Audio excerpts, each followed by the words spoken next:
Hello. Hello, hello, hello. Are you going to clap? Oh, yes. 5, 4, 3, 2, 1.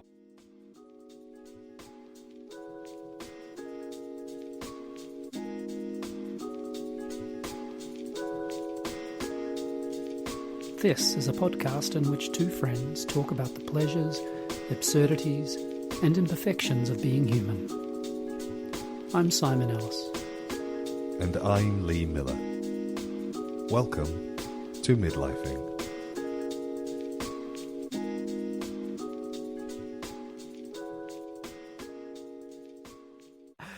I like you. I like that. Oh, yes, as if suddenly you've... Forgotten. Yeah, like you hadn't done that 170? 80, 70. It's getting up there. I know. Okay. Okay, content, go. So, I've just been messaging my sister, and so I promised her content. Simon, do you feel that you have enough? Oh. I think I might go to the text message I sent you. Yeah, you should, because I received this text message and I went, and I actually shuddered because of the thinking it was going to make me do. Okay, so here's the text message I sent to Simon in the week, and this was precipitated because of me looking at my text messages. So I looked down the list of people that I regularly text message. I mean, 4's overstating it. Really. I went back for there's two people. Is that why you messaged me so much this week that you wanted to add to your number? I felt very loved this week. Thank you, Lee David Miller. Well, I think it was also partly to do with the fact that I was alone all week. Reaching out through the solitude. That's what I was doing. So I sent the following text message to Simon. Do you feel as though your circle of friends is big enough? Do you feel as though you are properly in the world? And then I followed it up with, I'm on a train to see my parents, and feeling reflective. And I was thinking about the contact I'd had during the week, who I'd been in touch with. And I think it was exacerbated by the fact that Bob had been really busy. I mean, like, she was doing massively long days. So you had less. You basically had you had less of her than you normally would. Yeah, my best friend wasn't available to play, and that's right. tricky, and especially tricky when I'm away. Because Bob was in the UK, I was away, which meant that Jeff was also away. So the three of us were all in completely different places. So if Bob's not around, your two besties. My two besties. Yeah, and Jeff doesn't have a phone, so I can't text him. Also, he doesn't have language. He's a dog. So yeah, so I was just like, oh, and it wasn't from a place of I wasn't feeling anxious about it. It was or kind of like feeling withdrawn. I just was thinking, oh, this is quite interesting. This could be what life would be like if I didn't have a Bob. Do I have enough people in the world? How do I feel about that? And I thought, oh, I'll ask Simon rather than actually do any interrogating of my own perspectives. Yeah, heaven forbid to, a little bit of sort of auto-reflexive... no, that's that own trouble. It only leads one way, doesn't it, that? Exactly. It's like, don't fix it yourself, just, lay point it at on other people and go, what's wrong with you? Yeah, Weirdo. You've got some serious shit to think about here. No and no. Oh. And oh. You know what? The second question, which is about being... of the world, is that what you said? I think I said properly in the world. I did. I said in the world. But of is also... Actually, no, it's different, isn't it? In, yeah. And it's funny that it would coincide with us having a very occasional back and forth. I don't know how to describe the back and forth about Apple Vision Pro. Because if ever there were a device devised to separate oneself from the world, then that and its ilk, devices of its ilk, are right up there.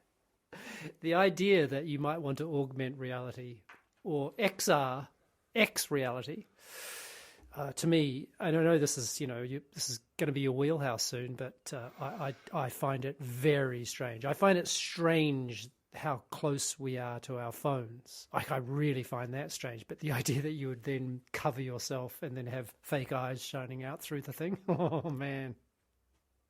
Yeah, I mean, ask me to come back to this conversation once the that particular device is available in a European market, because we're on the list to have a couple delivered. Yeah. I'm quite curious about them because they look.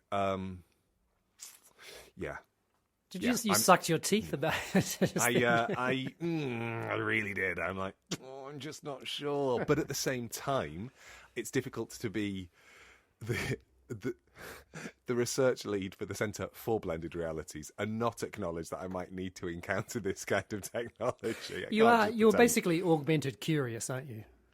I am I'm extended curious, if we're going to be really specific. Yes. I'm extended curious. Yeah. So for those of you who are not up to speed on the various acronyms that come with reality, that the X stands for, I mean, it's not ER, because that one was already taken. George! Exactly. I just knew an actor in a TV show. I feel so proud. You should be very, very proud. Well done. Thank you. X is everything. It stands for extended realities, and it encompasses augmented and virtual, so that it's basically saying anything where there is a filter in between. Yeah, and you and something. Yeah, and it implies this idea of what's called video pass-through, which I find to be a very odd idea, which is that is you're getting, when you've got your face squeezed up against these screens, which are mere millimeters from your eyeballs, that your video is being passed through that device, video from the real world, which is projected onto those screens or played back on those screens in real time, as if you're looking at the outside world through these goggles that don't let you see the outside world. That's video pass-through. Very odd. Very, very odd. Anyway, it's called Apple Vision Pro. You don't put a the. You're not allowed to say the Apple Vision Pro or the Vision Pro. No. It's just Apple Vision Pro. AVP. Which for me stands for Alien versus Predator, which is a really bad film. Anyway, of course it does. So anyway, that was a brief aside into. I'm not sure Apple is a very good company, but I'm not going to go into that. Hang about. You're not sure that Apple is a very good company. Why? Well, they're very good at making money. I'm just not sure that this revolutionary product, aren't they all? I think it's the last thing humankind needs. I can't think of anything more that we would need less of. You get I'm not sure about the maths of that particular statement, but no, I know what you mean. But I think it's interesting, isn't it? Because I've seen you sent me a couple of videos about effectively reviews of them. Some of them are reviews, and some of them are kind of like, what the fuck is this in front of my eyes kind of reviews. That one's the Casey Neistat one, for those of you. Casey Neistat's a very famous YouTuber. I'll put it in the show notes just in case you're curious. What I found really interesting was all of the applications for it right now feel effectively like now you can take your work with you to every single corner of the planet. And I just found myself thinking, when I go for a walk around town, I'm not sure I want to be writing emails as I move. We do that already with our phones. Yeah, but badly. And there's a point at which you kind of go, fuck it, this'll just have to wait. And it's sort of the number of drafts I have in my email draft folder that I have at the bottom sent with iOS, because I've started writing a response because I've read it and gone, I must, and then I just think, fuck off. I can't be bothered. It's very rare that people will get an email from me that says, and I deliberately keep the sent from my iOS device on the strip to sort of school myself. I haven't put my proper email signature on it, which of course you could do, yes. But it's more about me Professor sent from iOS, I think, is your proper... Oh, that really burns your balls, doesn't it? I'm so sorry. It just doesn't. It doesn't, and yet it does, but it's nothing to do with you. I mean, just to be clear, I don't think anyone's ever said that really burns your balls before to me before this very moment, and I thank you. I thank you for saying that. I am sorry that I have a professorship. I'm not. I'm really not. I think you could have blanched my balls or skull. Anyway, no, I am very happy that you have such a thing. I am very happy. Thank you. I am. No, I'm genuinely. No. Genuinely. I totally believe you. I So lost the train of thought. We're in Apple. Is Casey Apple a Neistat. good company? Great. Good at making money? Yeah, and it's and they're not not without the definite article. Apple Vision Pro is not the Meta Quest, and there are other devices, and it's not so different, even though Apple is making it out to be extremely different. Although I think there are some things that overlap enormously, and some things that don't. We're on our way to contact lenses. No question. That's where we're heading. Let's park that. Yeah. So, but it is relevant because I think that I'm most in the world. That I feel most in the world when I think it's a little simplistic, but when I'm not connected to digital technologies. So I'm most in the world, no question, when I'm making bread. I feel connected to the world and in and of the world very, very clearly in those moments. I mean, and that's entirely, I think, to do with just basically craft. That is, working with one hands, working with something that I understand how it's been grown, where it's been grown, how it's been farmed, how it's been milled, etc. Right? So there's a very strong connection with this planet. That's interesting, because the question I asked, whilst that's a really lovely response to it, I was asking it no. I was coming, and it might be that this is the interface that connects to the question. I asked, is your circle of friends big enough? Do you feel as though you are properly in the world? So I meant as part of the same. I saw them as two different questions. Well, I that's interesting, because I was thinking of them as this as because you can have I think the reason I asked you is I often think of you as somebody who has a lot of friends, and you've kept people from high school. Yeah, but not 50 of them. No, but I mean, I can't name of course I can name somebody from primary school. I can name people from high school, and by speak to, I mean exchange Christmas cards with one person I went to high school with, and nobody else. Yeah. So I'm just that's where I'm at. You're basically saying that there's some kind of relationship between the circle of friends and how and that equates to also being in the world. Meaning that we're not separate from it because we just have one or two people or one person and a dog. Exactly, yeah, which is me. And I also I'd like to think I count. I mean, I know that it's not a lot of messaging between us, but we do talk once a week. No, I know. I know we do. We do. Yeah, absolutely.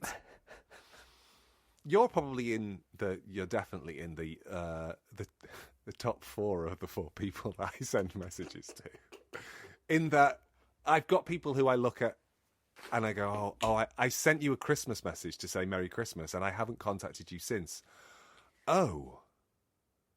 And it was more a reflection on, I suppose, who I am. Sure. Anyway.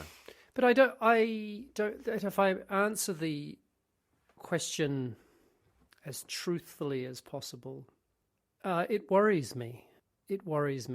And I think that's heightened, curiously, or perhaps ironically, given what you've just been describing, that because I live by myself. That it's very easy for me to get lost in, sourdough blogs, basically. And so I don't know what... I think I have very, very dear friends and who I care for and love deeply and feel loved by. But sometimes I feel a little bit like I'm not at all. I don't at all feel lonely. As it's not a state or experience. I've felt it, but it's very rare for me to feel lonely. But I certainly am aware that I spend a lot of time by myself. Again, without feeling any sense of loneliness. And so there's a sense of something about solitude, which is like the flip of your question. And I'm not sure about the health of it and all that kind of thing. I'm not sure I'm asking us to reflect upon health. or appropriateness, or whether this is, balanced. You do use the word enough, though, don't you? I think but enough is like, there's the idea of you could go and have a health check and somebody could say you're not drinking enough water. Or you're eating too much butter. Yeah. Motherfuckers. So you've got that kind of, that empirical response to you are or you aren't having enough. But there's also are you drinking enough water? Well, I'm not thirsty. So yeah, I'm drinking enough water. You know what I mean? I'm not asking for an empirical, is it enough? As in, is it healthy? But... Yeah. And I think I'm asking the same thing here about not, is it healthy in somebody else's metric of what you should or shouldn't be doing. Yes, how many friends is the ideal number of friends kind of thing. Yeah. But more, do you feel... I guess you've answered the question by saying you don't feel lonely. And that was it. Well, sorry. No, go ahead. Well, no, it's slightly paradoxical. I definitely don't feel lonely. And yet I also wonder if I shouldn't be in the world more, and I'll use the way in which I think you were imagining it, which is being with other people and spending time in and around other people. And I guess that's the difference between in and of, because when you're talking about being with bread, yeah, and you are of the world, and you're giving something back to it. I mean, we had we've had an exchange about the joy of encountering people being excited about your bread. Sure. Yeah. It's a sort of absurd joy. Yeah. But also tell everybody about the menu. Oh yeah, there was that's the banal joy. I went to a person who I'm not a friend, but he has just started a cafe in a town close to here in Leamington Spa, and he wanted to have my bread on the menu, and so his first ever meal there, he invited me and a friend. I took along a colleague, indeed, a frolleague, let's be clear. And we had a meal at this cafe, which included some of my bread. And it was terrifying, Lee Miller. It was really? It was basically like sitting there watching my own choreography.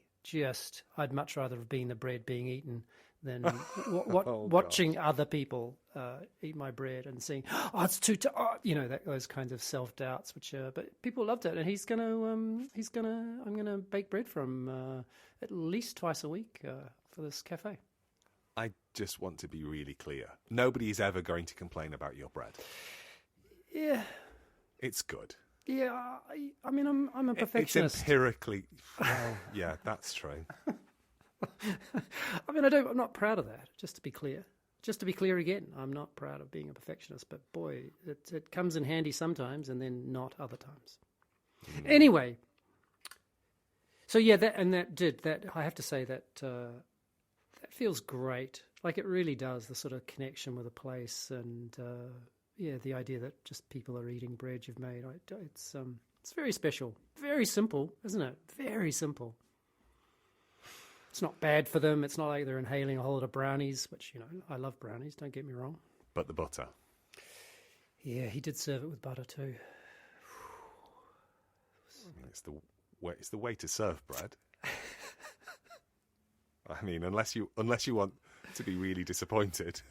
Well, I've been having it with olive oil and salt in the mornings. Also delicious. Mm-hmm. Yeah, just call me Mr. Mediterranean. Bit of a mouthful. I'll call you Simon. Yeah. So yeah, sorry, that was a little diversion again. Oh, diversions with Simon and Lee. I think it wasn't really a diversion. I think that we'd concluded in the sense that you'd answered my question, and I'm grateful for that. And does it I mean, I guess, when I read the question, implicit, as you touched on at the beginning, implicit in the question is that you're worried that you're not. And how strong is that worry? It's a very, very gentle worry, and I'm not even sure that I was worried that I wasn't. I think I was reflecting upon the fact that I was surprised by how little contact I seem to have with people and how entirely satisfied I am with my life. Mm. And it was only because I wasn't in a direct dialogue with Bob or Jeff that I sort of space for it. there was space for me to kind of go,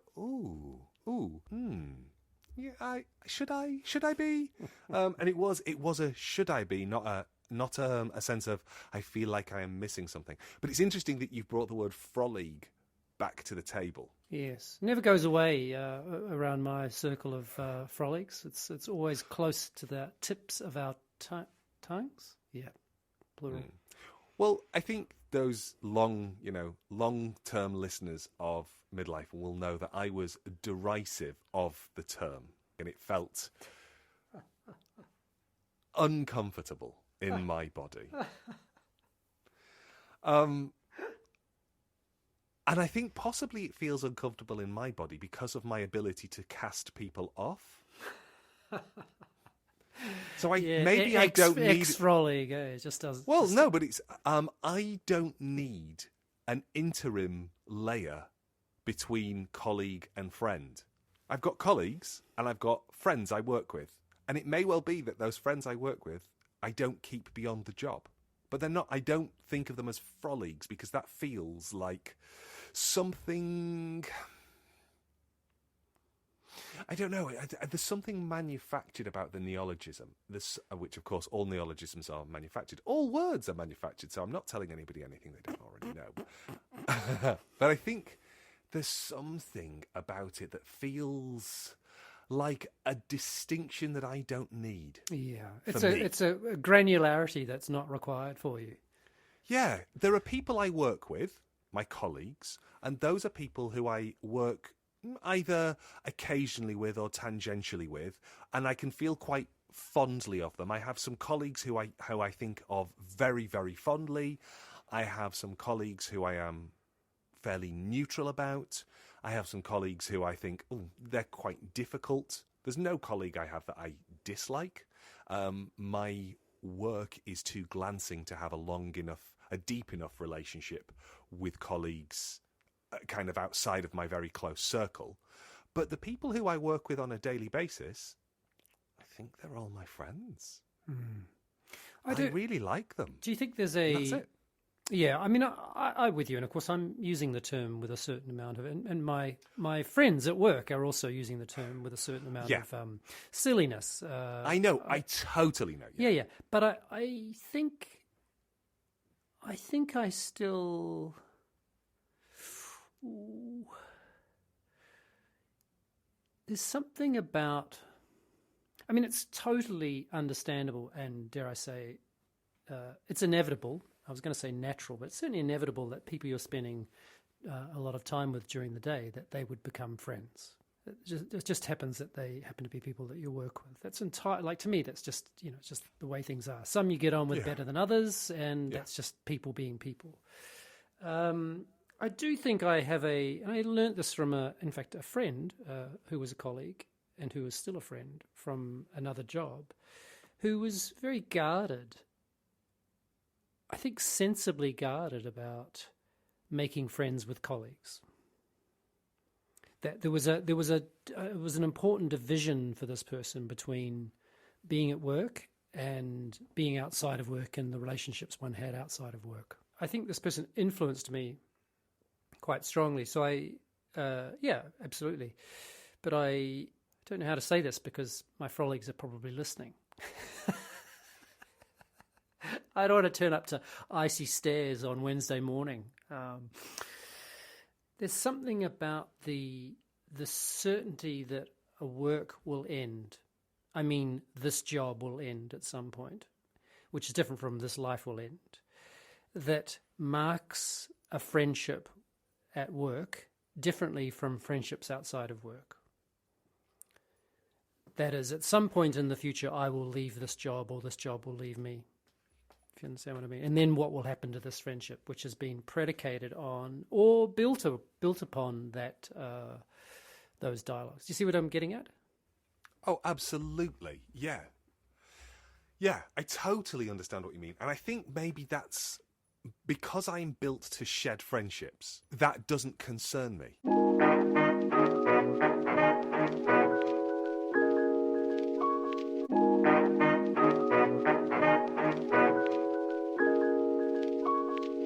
I reflect on whether or not I'm whether this is something I should be ashamed of. I'm not suggesting you. I'm also there's no judgment implicit in the difference. That's for sure. No. There's a lack of understanding on my part. It's very hard for me to imagine what that's like. But yeah. I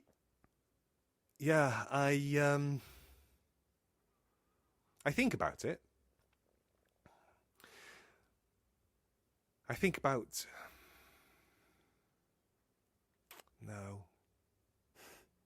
No. I don't come off as a particularly good person here. It's going back to that question about what's healthy. It's probably not healthy. Yeah, and I'm just really... I think we come back to it also partly because it's... I think it's fascinating. And also it's also something clearly that I struggle to understand, which is just because I'm not like that.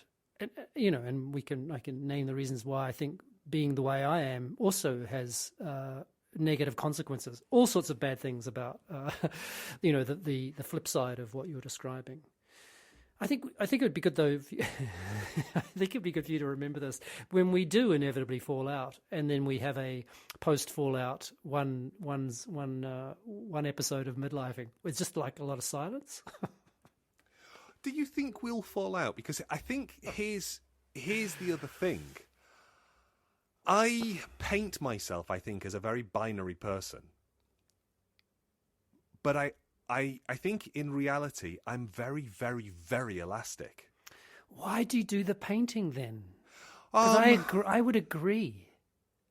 I don't know. You know what? I don't know, Simon. I think I position myself in a very particular sort of a way, and I actually know, if I'm honest. And you've done that multiple times on this podcast as well. Like people who listen will know that painted version of you. Yeah, but the truth of the matter is that the closer version is I am really elastic, and I'll absorb quite a lot of behaviour that I think is inappropriate, and I'll struggle with, and I will just kind of get a little bit bigger and get a little bit bigger, but like elastic, eventually I lose the ability. Well, I was going to say I actually lose the ability to return to my original shape rather than snapping, because the snapping I think would require me to have some kind of a response. If I snapped, that would be like everybody would notice. Whereas for me, what happens is the elastic of a relationship just eventually gets so saggy that the trousers just slip down, and I've carried on walking, and the trousers are a really long way away behind me because I haven't done anything to catch them. You're talking about your coefficient of restitution there, just for any science listeners out there in midlifing land. About my elastic and its coefficient of restitution. Yeah, that's exactly. The number that's assigned to the degree to which an object returns to its state after being stretched. Yeah. And so I think that when somebody does something, it's that it's the straw that broke the camel's back kind of a thing. It's not one and done. And I don't know why I will insist on framing myself as if that's what I am. And I don't know why I will say that, I find it, I just walk away from people. I find it dead easy. It's just like, they're dead to me. As if it's a singular act, as opposed to... I honestly don't know what pathology it is in me, Simon, except I think we're probably more similar than you think. Yeah. And that I think we're both trying to be people pleasers. But I suspect what's happening is that you paint yourself one way, I paint myself a different colour. But also, I think your expression of people pleasing means that you want to try and understand, whereas I get to the point where it's like, nah, the trousers are just too baggy. It's just there's no coming back for me.